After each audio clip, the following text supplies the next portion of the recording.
Thank you so much for tuning in to She's All Over the Place with Kiriaki. That's me.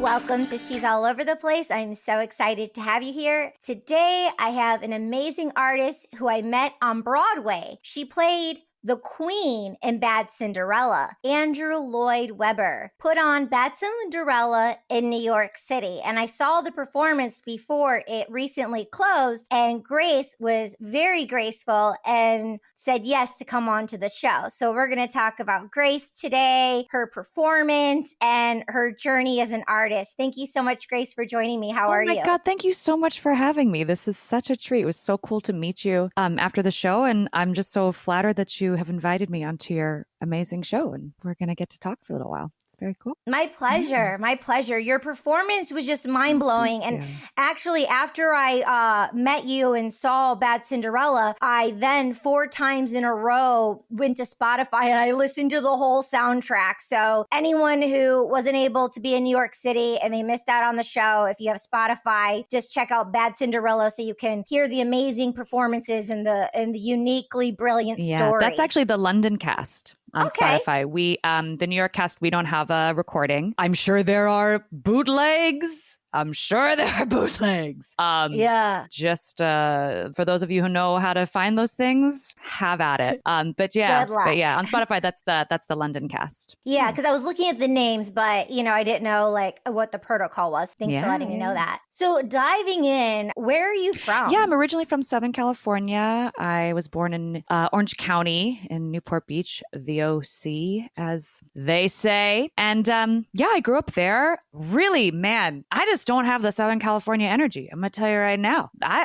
People who meet me are like, no. With that white skin, that fair tone, how could it be? Surely it's Maine or Massachusetts, a New England gal. Well, eventually I got here. I grew up there, spent my first 18 years. And then, I moved to New York to come to school and I've been here for 21 years. My gosh, over half my life I've been in New York City. Yeah. Since you chose school when you were 18, so then you just knew New York was your calling before you even came. Yeah. I mean, I didn't really know till I was maybe 16. I did a summer high school program at NYU between my junior and senior years of high school. Yeah. And that was my first time like being away from home by myself, really spending an extended amount of time in New York. And I was like, oh, wait. This place is cool. I thought I was going to go, most of the schools I applied to were California schools, UCLA, USC, Cal State Fullerton has a great drama program. What was the other one? Long Beach, I think.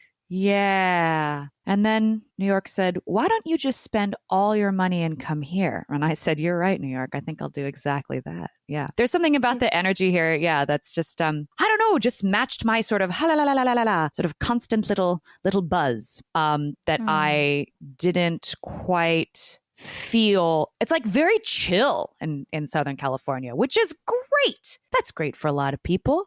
I just am not a chill person. I'm learning as I get older, to chill out. Yeah. But there's just like a constant creative energy going on here, which is amazing and also draining.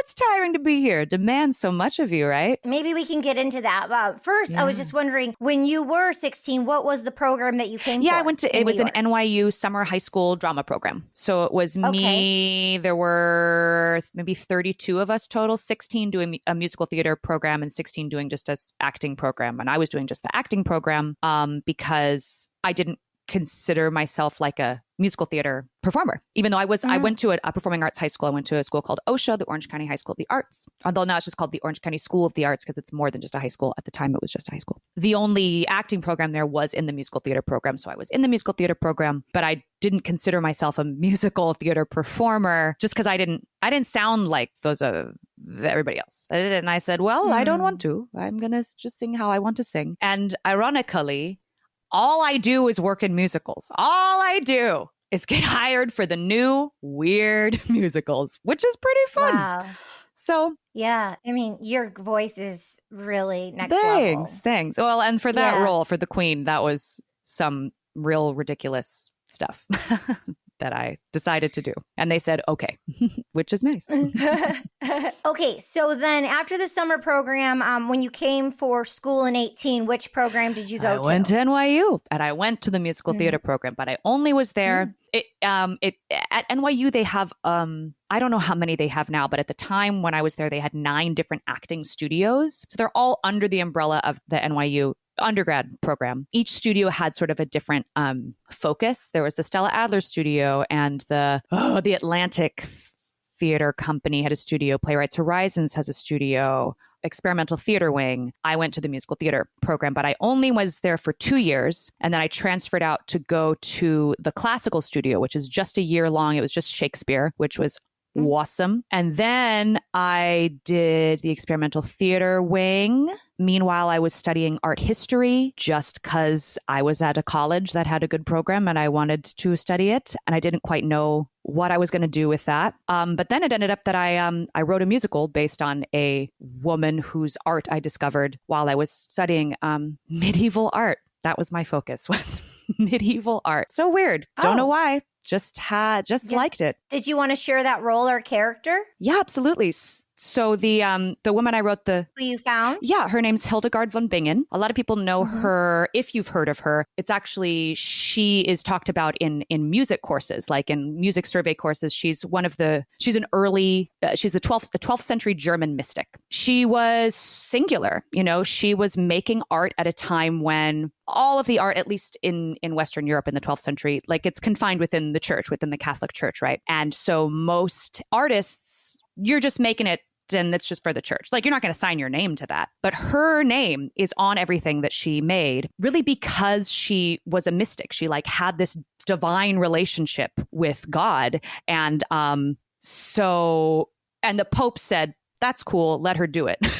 So her music, her art, her poetry, the letters she exchanged with powerful people at the time are, they just have her singular voice. And the way that she's able to do that, and how generally women throughout much of history have been able to claim power, at least in the Western world, is by saying, she would say, listen, Frederick Barbarossa II, Holy Roman Emperor, I'm a woman. And we all know that women are the lowest, most disgusting little pieces of snot on the earth. But we also know that God uses the lowest, most disgusting pieces of snot as his mouthpiece. So here's everything you're doing wrong, Emperor. And then she would move into the first person I, like God is speaking through her. And she would say, you're awful and you need to make all these changes. I didn't say it, God said it. Sincerely, Hildegard. So she just got away with this crazy stuff and people loved her for it. And her art was full of these visions, like crazy creatures and inhuman. It looks like late 19th century, early 20th century, modern art.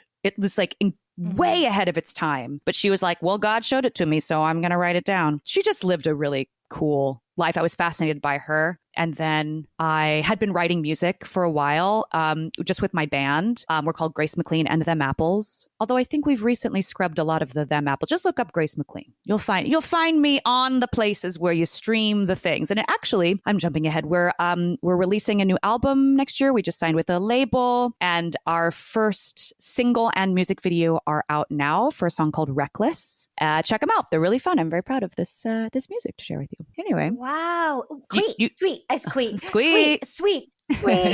That's a new one. And I'll have all the links in the show notes. Okay, great. Too. Yeah, I'll send you the YouTube link for the video too. Yeah. Yeah. Well, I'm glad I asked about the lady. I'm going to research more, She's but rad. It sounds fascinating. It is, yeah. I'm a poet, and I think a lot of artists, you obviously you can relate to her. I'm sure. eye bugging over here for people who aren't on the video, jump over to YouTube. But yeah, so that's so fascinating. I'm really happy I asked. I think the person tuning in will really get some value from that. Let me just plug the name of the musical that I wrote. It's called In the Green. It was at Lincoln Center in 2019. We do have a cast album. You can listen to that. And it is licensable. There are actually a bunch of productions that have happened all over the country and internationally. It's a play for 5 women. It uses a live looping machine. I don't think you know about my music at all, right? I didn't know until you sent your bio, and I saw that you write for Lincoln Center. So I definitely want to jump into all that you're talking about. So, I mean, she's all over the place is just that. We can go, my listeners understand, that's how life is. We can go all over the place. But yeah, so I would love to dive in and hear more about the music, please. Yeah. So before I even wrote this musical, I've been writing for my band. It was a couple years before I discovered this mechanism called a looping machine. And it was because I was at a theater festival with a playwright who was working with Reggie Watts. Do you know who Reggie Watts is? Really cool performer, musician, comedian, amazing dude. Anyway, he uses this looping station and I was just fascinated by it. And then a couple years later, I said, Grace, just get yourself one. So what it is, it's a little box that records whatever you put into it and then loops it back. It just loops, loops, loops, loops. A lot of guitarists will use it. Like Ed Sheeran uses a looping station, right? Loops their guitar. But So I had been writing music for my band, but I'm not like a great instrumentalist. So it's kind of hard. I would like make things up on the piano. I would make like a bass line up. I'd bring things to my band members. My band is just me and 2 other dudes, a percussionist and a bassist, and we would work things out together. But with the looping my voice is the instrument that I know best. And so with the looping station, I'm able to capitalize on that and expand. I become more than just one voice at a time. I can become 50 voices. I can harmonize with myself. I can make beats. I can slow things down. I can reverse things. There are all these different kinds of manipulations I can do with this instrument of my voice to amplify it. So I started writing with that with the band. It was super fun. So I can play with them, but I can also just play by myself. I've got a gig this weekend where I'm going to do a little set, and it's just me with the looper. For the tech heads around here, where did you get it? And like which brand, which year? Did you get an analog, a digital? Like what kind did you get? So I use one, the brand is Electro-Harmonix, and I'm still using the 2880, which is, I actually don't think they make that model anymore. The latest model is like the 95,000, 85,000, which I have, but it's a little bit different than the one that I'm used to using. So I haven't quite moved over to it, but it's Electro-Harmonix 2880 is the one I use. Literally, when I decided to buy one, I just Googled what kind of looping station does Reggie Watts use? And then I bought that kind. And I've met other vocal loopers since then who, many of them tend to prefer the Boss varieties.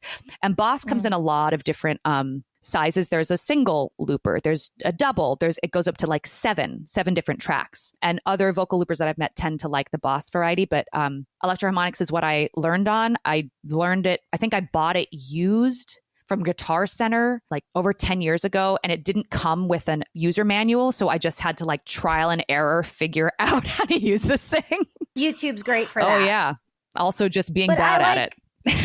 Well, I like how you use the used version. I always tell artists, when it's your first time you're playing with it, get something used so you're not spending all the money on the new technology. Because by the time you get good at it, you could just, get rid of it like as your training wheels ones and get a new one. And if you're not into it, then you're not wasting all that money, because we get so excited with the ambition and then end up overspending a lot of the times. Yeah, for sure. For sure. And you don't need to do that. Yeah. So diving in, tell me about the Lincoln Center, how you're writing music. So my relationship with them sort of started in 2015 when somebody approached me about they were going to have a contest for some bands to perform at one of their spaces. And they had these 3 different bands, and people could vote for who do you want to see perform live at the atrium at Lincoln Center. And somehow I won, and I got to do this amazing show, and it was like fully packed, and I had my band and I had backup singers and I had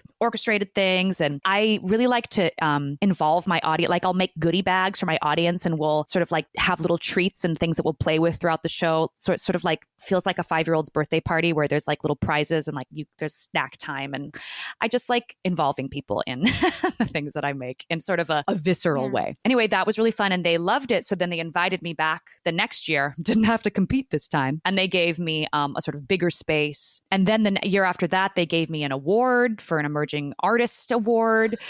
And then that came with some like prize money and a little concert I got to do for their fancy donors. And then after that, it was when the theater department sort of got interested in me. I had a friend who I'd been sort of working on this Hildegard piece on and off for a while, and I didn't quite know what it was, but I would play songs at concerts with my band. And this woman who was a producer there at Lincoln Center Theater, she had been sort of a fan and she'd been following it for a while. And then after I did a concert at the Greenwich House Music School in New York that was just all stuff that I had written for the Hildegard piece, she shared that with her boss at Lincoln Center who really liked it and then offered me a commission, which was wild because I'd never written anything for theater before. But it was very cool that they were like, I think what you're doing is neat and weird. Here's some support. Incredible to have that kind of institutional support for someone who needed help to figure out what the piece was, and they gave that to me. Yeah.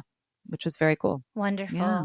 Beautiful story. It's so aspirational for the person tuning in to know that they can Google search and they can enter contests. Oh, yeah. And it starts with, that one step and it leads to, everything consistently. Yeah, a whole following relationship. your passion, doing what you love.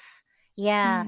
So looking in 2023 and reflecting on your education at NYU, what are maybe a couple tools that you learned then that you apply to the theater now? And in regards to when you see other theater peers, did they have the same training, or is it a diverse background, or how is it in the jungle of when you're going on theater auditions and in the community of theater? It's really interesting. I went to NYU for undergrad. I didn't get a master's. I didn't go to grad school. And I did not really start a career in the theater until about 7 years after I graduated. And in fact, I was about ready to leave the city. So here's my little magical story that happened to me. So I had been in the city for 10 years. This was 2012. And I had already led so many different lives, but as soon as here's the thing, as soon as I graduated from college, I was like, wait a minute, I have to make money now. I have to pay for rent that's not from a grant or from some tuition money that's coming. So, okay, I have to pay for my food. What the heck am I going to do? Well, I'm going to get as many jobs as I can. Man, like right out of school, I literally forgot to schedule time for sleep. You have to schedule time for sleep. You have to do that. That's an important thing. Learned that lesson. Anyway, I was like doing temp jobs, and the temp jobs turned into sort of longer actual jobs. And I was also doing like nanny jobs, and I was doing waitressing jobs, just like trying to literally just to survive. And the auditioning world was like, I didn't even know where to begin. It just felt so freaking far away. I didn't have representation. I didn't know how to get representation. It didn't seem like there was a place for me at that time in the world of theater. So I was just like trying to stay afloat. And there was one person who kept me creative. And it was this composer that I met right after I graduated called Liz Swados. She passed away a couple of years ago, but she was an amazing, prolific composer, titan of downtown theater. She and Ellen Stewart, who founded the La Mama Theater Company, which has been around since like the 50s.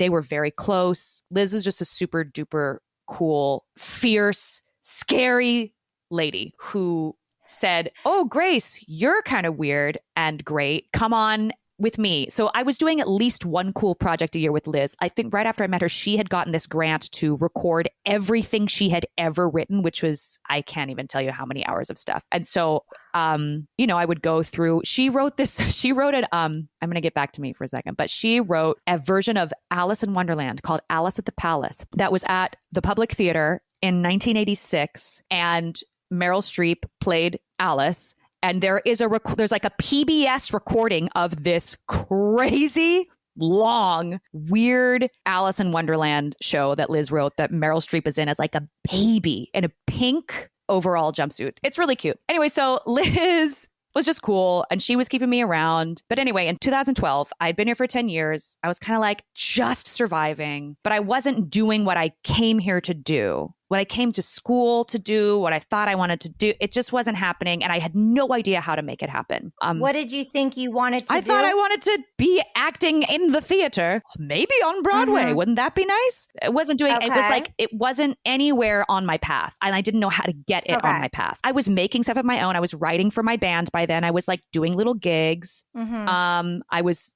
recording stuff with Liz. But I wasn't like, it all felt like really small potatoes. And I wanted more than small potatoes. I just wanted, I wanted something else. And so by the end of 2012, I was like, you know what? By this time next year, I'm not going to be living here. I'm going to be probably in school for something. And I felt so good about that decision. I was like, I'm not entirely sure what I'm going to be in school for, but I would like to be a student again. I would like to be learning something. These things that I've been doing with my life, I felt really, really stuck. Now, at the end of 2012, I saw a show at this little theater company called Ars Nova, which I had a kind of a relationship with as a writer. I had done a couple concerts there. I really liked the people there. There was a musical there called Natasha Pierre and the Great Comet of 1812, which was based on a portion of War and Peace. I went to go see it because I like Russian literature. I went on the last night and I didn't have a ticket. And I said, well, I'll just show up early and I'll get in off of the waitlist line. I got there an hour early. The line was 20 people long. There was no way I was getting in. I happened to know the first two people in line. They didn't know each other. They were both like, just come with us. You can be our +1 if we get in. The three of us got in. No one else did.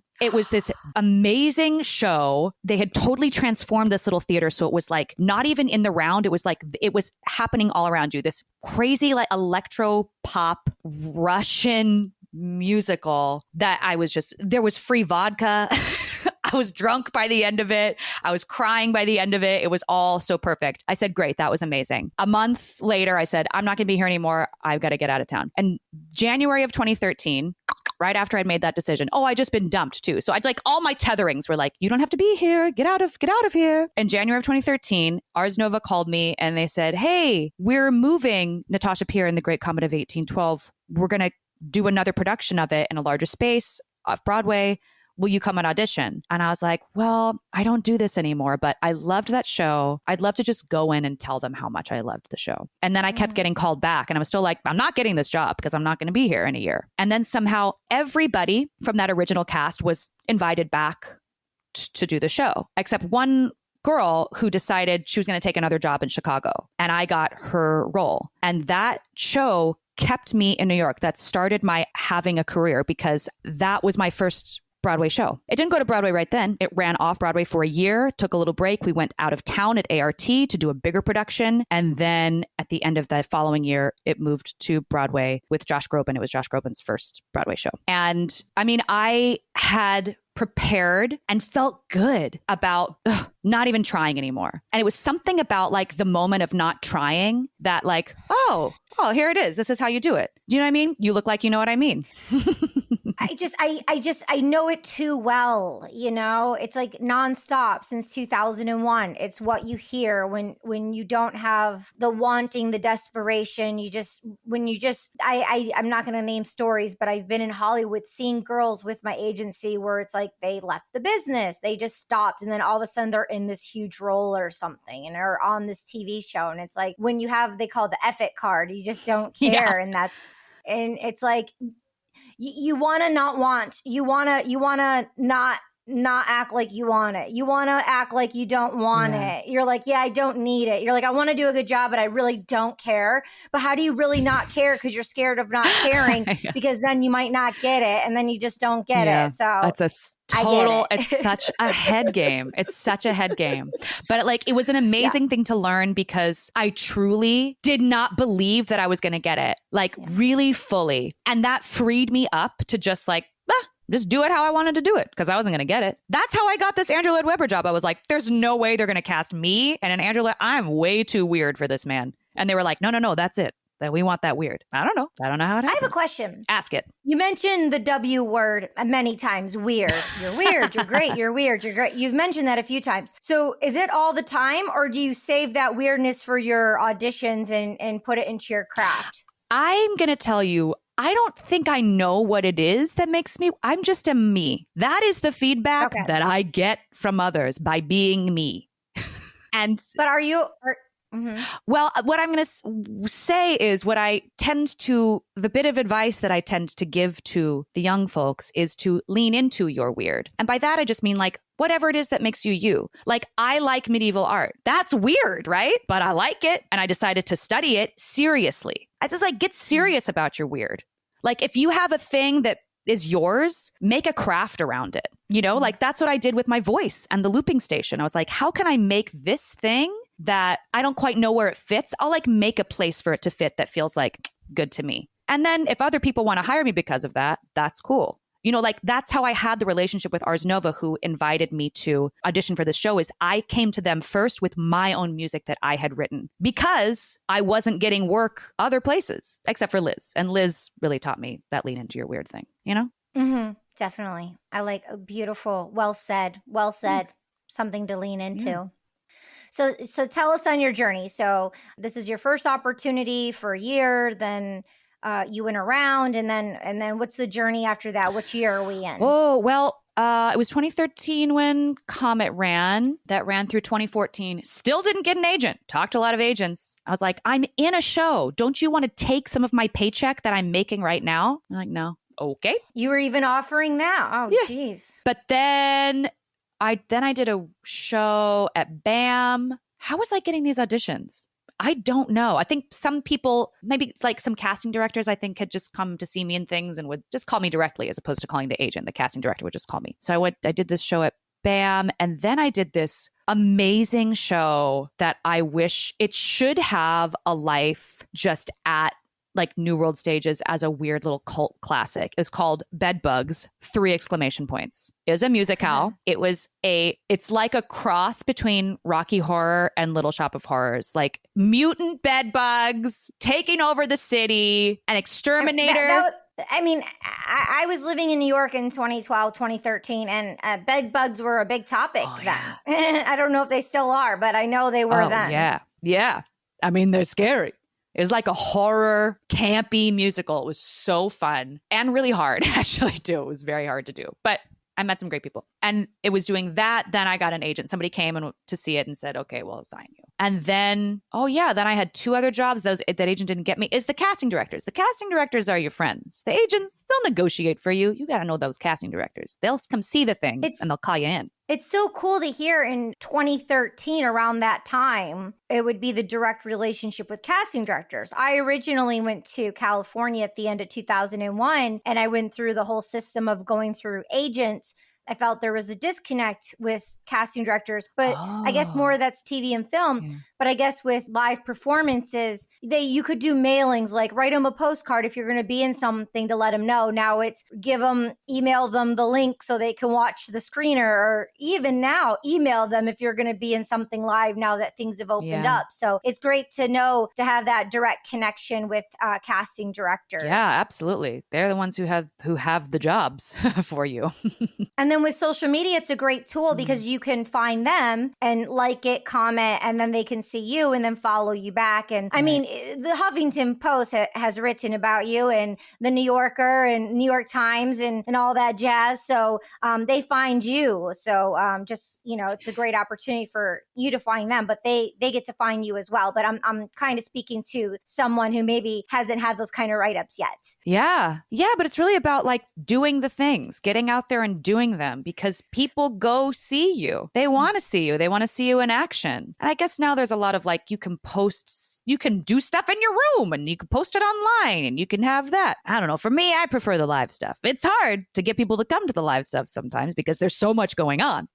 Especially in New York, there's so much going on, and maybe they want to come, but they just can't make that time, or it rains or something. So in 2023, what are ways that you will invite people, your communities, to come see you? And maybe, the people that you don't know, besides posting it on your social media, do you call them, send them an email, send a postcard? Like, what are good ways for you to connect with people that you want to come to your show? And what kind of people, in addition to casting directors, do you want to come to your show? Yeah, well, I'll say I have 3 shows this summer with my band at Little Island. We have a little residency, which I'm super duper excited about. And I actually haven't publicly announced it yet, but like Monday next week or early next week, I'm going to send out an email to my email list, which you can sign up on if you go to my website, or maybe you were at a show and I have an email list sign up. I'll send out something about that. I'm going to post about it on my socials. And that's all that I'm going to do. I had a show at Little Island last year, and I hired someone to video it for me, which was I'm going to do for these shows as well, because it's really smart, because not everybody can be there. But if I have a video of that live show, I can post snippets of it. I can post a whole song. I'm not going to post the whole concert, but I can post like a minute, or I can post 5 minutes, so that you can see, oh my gosh, this is what it was last year. I either came to that show and I loved it, I want to come back, or I didn't get to come see that show and I'm going to come back. What's so fun about Little Island too, that I'm very excited about, and that happened when I was there last year, and I expect to happen again, is it's outdoors, it's free, it's gorgeous. Random people come. A lot of my friends and fans came.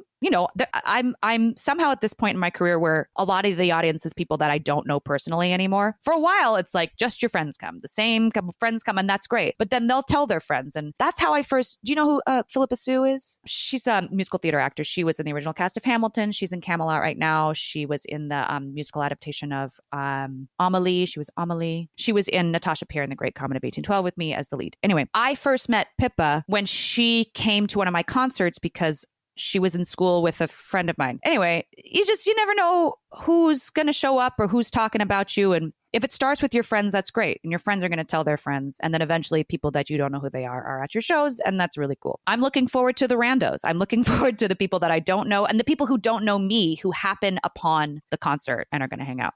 Yeah. And it'll be in the show notes, but what is your website? GraceMcLean.com. Great. And then all the social medias will be in there as well.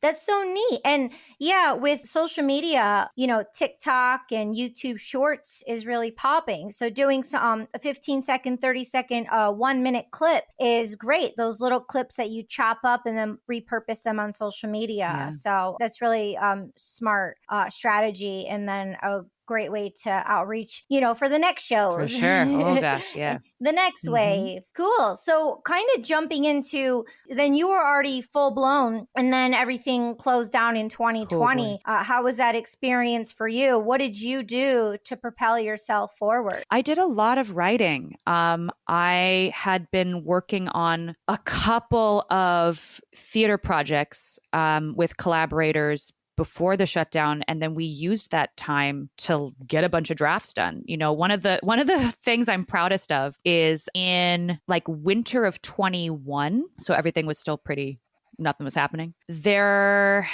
was a theater company who had seen some little showing or had heard about something I was working on with a collaborator, and they said, well, how can we help you?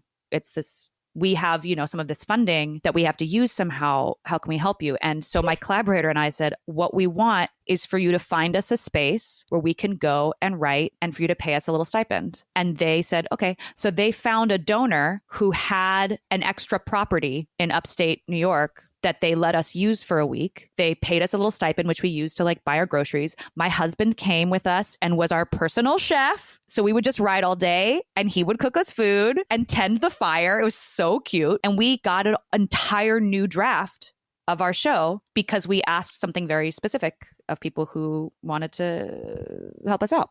So we created a writing retreat for ourselves where none existed.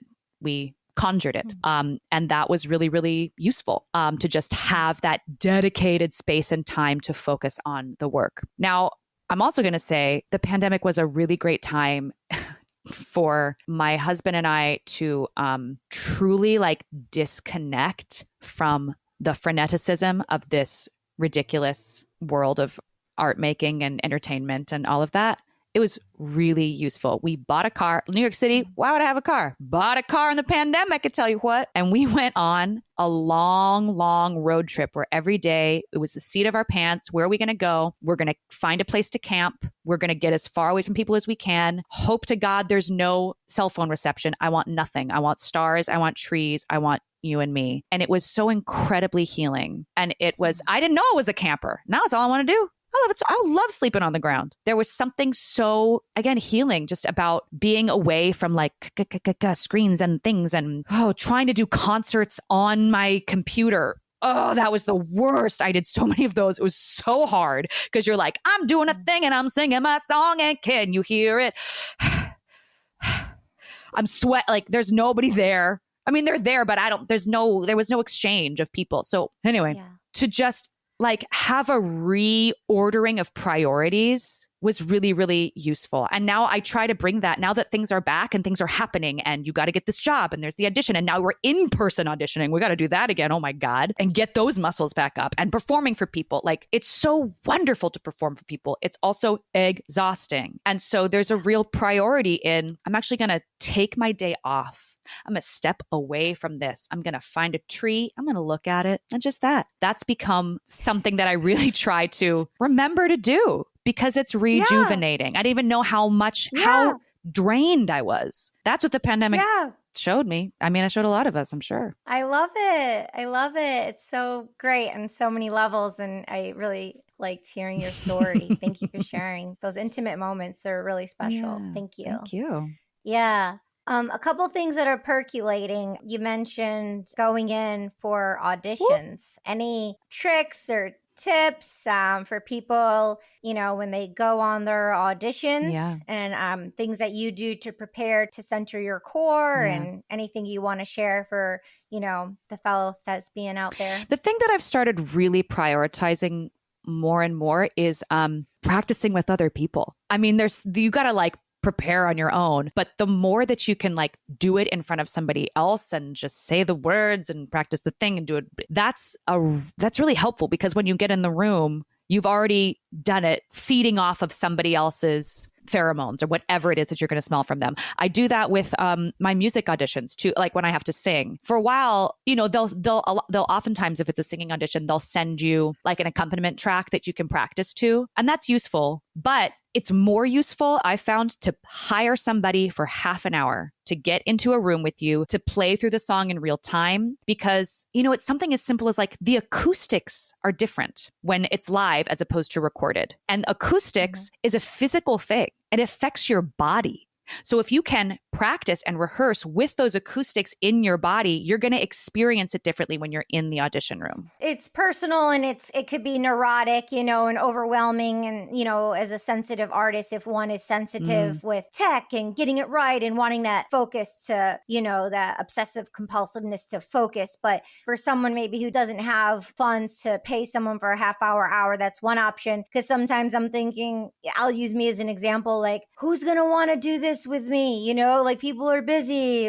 So what kind of friends do you have? And what kind of communities are you involved in? And then something that came to mind, here in New York City, we have open mic. So the New Eurekan Poetry Cafe, you can do it in front of people, perform. There's comedy clubs. So if it's something comedic and you have your 5 minutes or something, you could go and perform some kind of open mic kind of thing, maybe in one's town. But in regards to communities or anything, any other ideas that percolated for you to be able to get time with people without, you have a husband, so you're lucky, you're sit and do it, please, I need you, or, whatever the communication is, they kind of have to in a way, or not. But, you have your go-to people who are your ride or dies.